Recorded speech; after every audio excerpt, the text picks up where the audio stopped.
Coming up on today's episode of Inside Man United, the headlines. Man United hoping to force Target to U-turn on retirement plan with offer on the table. Man United to investigate injury crisis after double defensive blow, but is it too little too late? And INEOS ecstatic as £51 million Chelsea and Tottenham attacker Target likes what Ratcliffe can offer. And finally, agent takes galactic signing to Man United for astronomical offer amid Liverpool and Chelsea interest. All that coming up.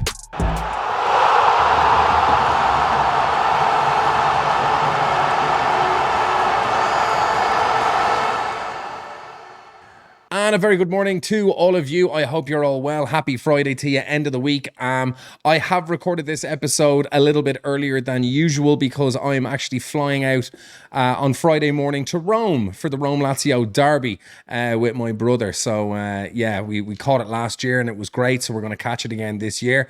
And Jose Mourinho in the dugout last time, and Mr. Rossi is there now. So I wanted to make sure I got an episode out for you. Obviously, the United-Chelsea result is, well, as I'm recording this, it's kicking off in a couple of hours.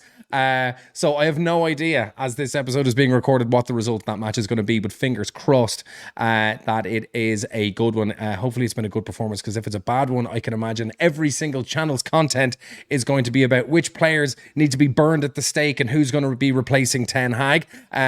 But in wanting to get some news out to you guys, I put together all the best and most realistic and reliable headlines that I could find for your Friday morning pleasure. So we're going to kick off with the Express here, with United hoping to force Target to U-turn on a retirement plan. They are speaking about one Mr. Giovanni Di Lorenzo, the Napoli centre-back, who's been one of the better elements of their performances this season in what has been a pretty drab defence of their Scudetto title win of last year. So apparently he made statements that he'd like to retire at Napoli when he signed there in 2019. However, maybe feeling a little bit disillusioned with their season this season and might, want to give the Premier League a little bit of a bash.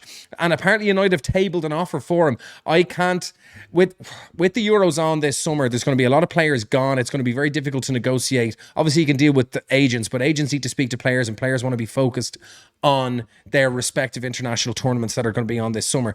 So I am fairly confident that United are getting all their ducks in a row, and as soon as that Premier League season is over, I wouldn't be surprised to see a majority of United's business done within the first few weeks of the summer before that international break happens. I'd say they'll just want to get all that kind of done and dusted. So it wouldn't surprise me if there's a kind of offer on the table for player, club and agent to be considering. And they've made it no secret that they're keen to sign a right back this summer. Now, we've seen that the right back area is probably not as much of a priority for them as left back is, as we've seen a variety of left back options being touted at United. And we've recently seen Nice's left back Bard being linked with a move to United, and it looking quite likely with Ratcliffe being a big fan of his. But it's saying here that Sir Jim Ratcliffe is keen to shake up his ranks this summer, with wholesale changes expected, and looking to sign a long-term successor for Casemiro. More on that later on. And changes expected in defence too. I genuinely would not be surprised to see United make 3 or 4 signings in the back line. Lindelof is gone. Maguire's going to be gone. Johnny Evans is going to be gone. Rafael Varane is going to be gone. And Lisandro Martinez can't be relied upon. And then we've got Willy Kimwala. I think Luke Shaw and Malacia can't be relied upon either. And Aaron Wan-Bissaka could be gone. I wouldn't be surprised to see 6 or 7 departures from our backline, if I'm being honest. I can only really see Lisandro Martinez, maybe Harry Maguire and Diogo Dalot being reasonably confident that they would be staying. That's three defenders. Everyone else is gone. You need 8 players for those 4 positions. So, you got to sell your players that you have as well. So maybe we'll struggle to sell someone. They're going to remain at the club by default. So it goes on to say here that United are keen on signing the Napoli star. And according to Il Mattino, Di Lorenzo has also emerged as a target for United, as well as Aston Villa. So he scored 1 goal and assisted 5 in 29 Serie A appearances so far. And his displays have been one of the few shining lights in Napoli's season. So it's an interesting story. Obviously, there's Jeremy Frimpong as well, who's been linked. We can see his picture there. And it's saying here that Lorenzo joined the club in 2019 and indicated that he intends to retire at the Diego Armando Maradona Stadium. And he signed a new contract that's going until 2028. However, the club's poor form and lack of sporting direction has prompted the 30-year-old to weigh up his options and consider a move. I can't see United going for a 30-year-old who's got 5 years left to run on his contract. I'm just reporting the news, and it's saying that an offer has been put on the table, and I don't really think there's much in this. I don't see them wanting to really push forward for a player who's got 4 years left on their contract, who's going to be the wrong side of 30 in a fullback position and probably not used to the pace of the Premier League. And I doubt he's going to be able to adapt too well as a wing back on the wrong side of 30. So not really much in this for me. I can see United going for Frimpong ahead of Di Lorenzo, but this is what the papers are saying, and it looks like, there could be something in it. So I am merely a messenger. So we go on to hear that Erik Ten Hag now wants to investigate the injury crisis. He was kind of grilled during the Chelsea United press conference on the sheer ridiculousness, essentially, of the amount of injuries United have had. He went on to say, listen, we've seen Newcastle get injuries, City get injuries, Spurs get injuries. It's not just us. And there is an element of truth to that.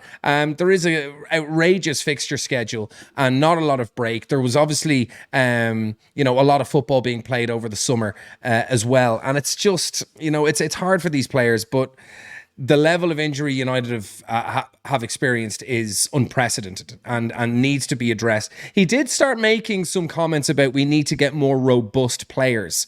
We need players that are robust, players that can hack the rigors of the Premier League, which he said requires a huge amount of fitness. And he did defend himself when faced with a number of different questions. Let's go on to some of the things that he says.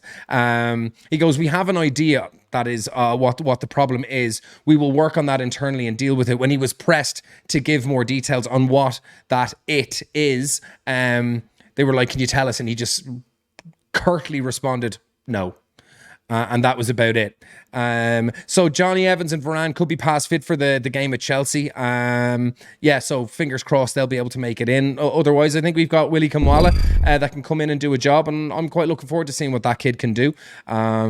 Our defence has been so bad. Why not? I want to see the young lads being given a chance. Garnacho answered the call. Mainu's answered the call. Why can't Kamwala? So he rejects criticism of his training methods. He goes on to say, we don't train too hard. We need to be fit in this league with the standard that you need. You need to be fit. Otherwise, you cannot reach the standards that you need to compete. We do not train too hard. The Dutchman added during the press conference. You need very robust players. That is the requirement. Around Christmas, we were in a situation with a load of injuries, and then you have to bring them back. In the moment, they are then free from injury, but they are not going to be match fit. They are then not straight back into their form, which needs a couple of games before you get back to the rhythm. And we've seen that happen with Lisandro Martinez and other players that have been rushed back from injury too soon. It happened with Luke Shaw, and I don't think he wants to do that with Mason Mount. So there's rumours that Mason Mount isn't going to start the Chelsea game. But again, you guys will have known whether or not that happened by the time this episode goes out.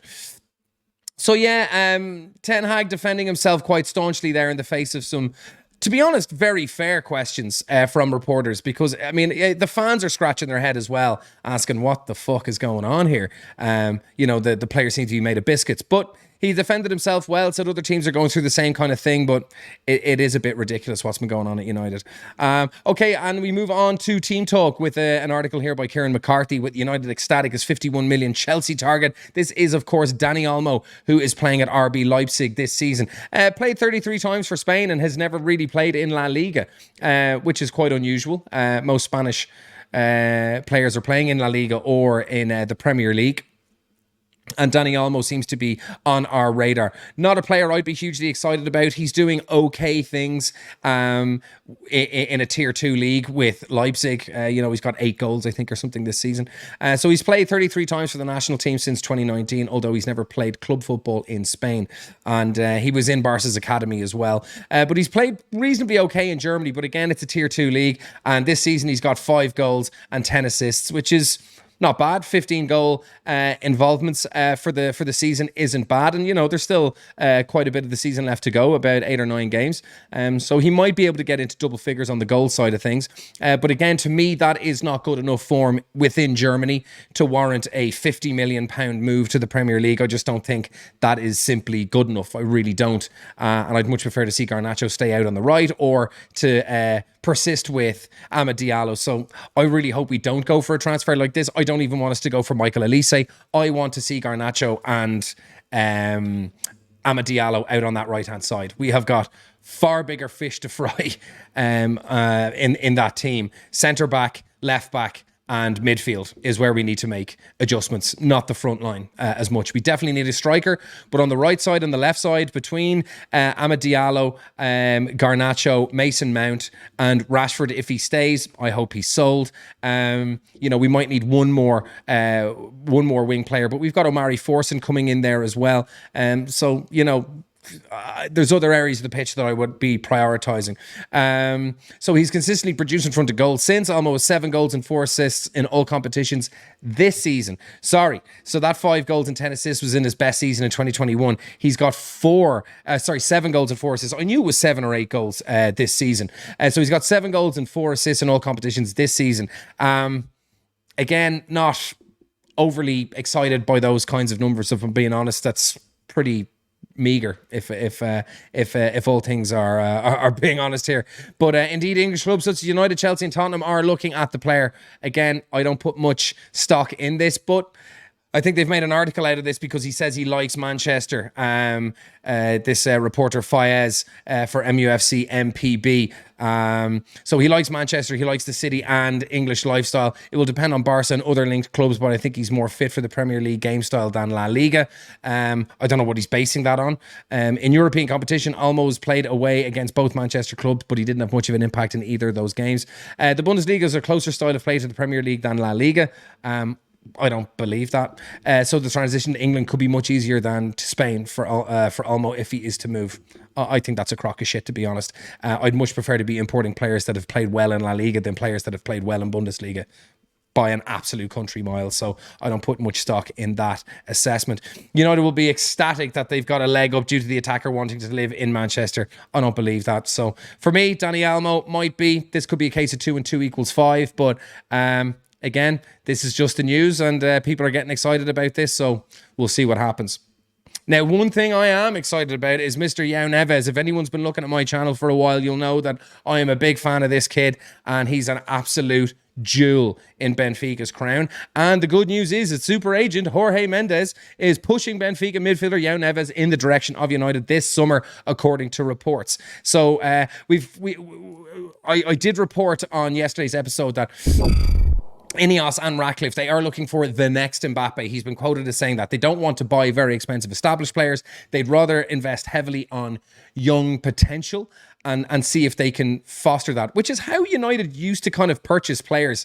Like everyone goes, oh, United always spent big on established players. No, they didn't. I mean, Rio Ferdinand, fine. He was still 23 years of age, learning his trade at Leeds. Vidic, no one had heard of him. Everett, no one had heard of him. Van Nistelrooy, no one had heard of him. Dwight York, Teddy Sheringham. These were not elite tier 1 players. They just weren't. And any tier 1 players around at that time were going to the likes of Barcelona, Juventus, AC Milan, Real Madrid. United rarely got established 26, 27-year-old players for big money. The one time they did, they got Varane and it didn't work out well. But any time we spent big on a big player, like Ronaldo, got him when he was a kid for not an insignificant amount of money. Same with Carrick, same with Rooney.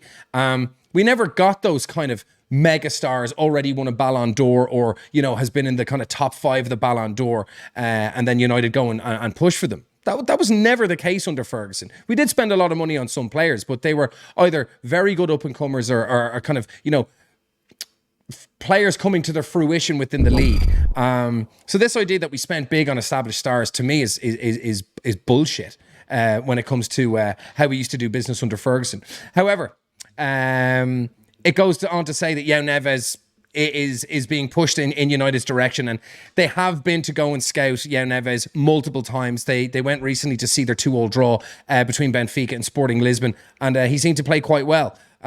So under new direction, Ratcliffe and INEOS taking over football operations, blah, blah, blah. The same kind of usual guff intros that they have here. So they're saying that it could be an astronomical offer. Now, they do have a buyout clause of 120 million. And there is rumours that they're going to try and increase that. I don't see that happening before the summer, because any money that goes into Benfica's pockets doesn't go into Jorge Mendes or Joao Neves' pocket. So I can't see them changing the terms there, the player or agent being agreeable to that. Not a chance.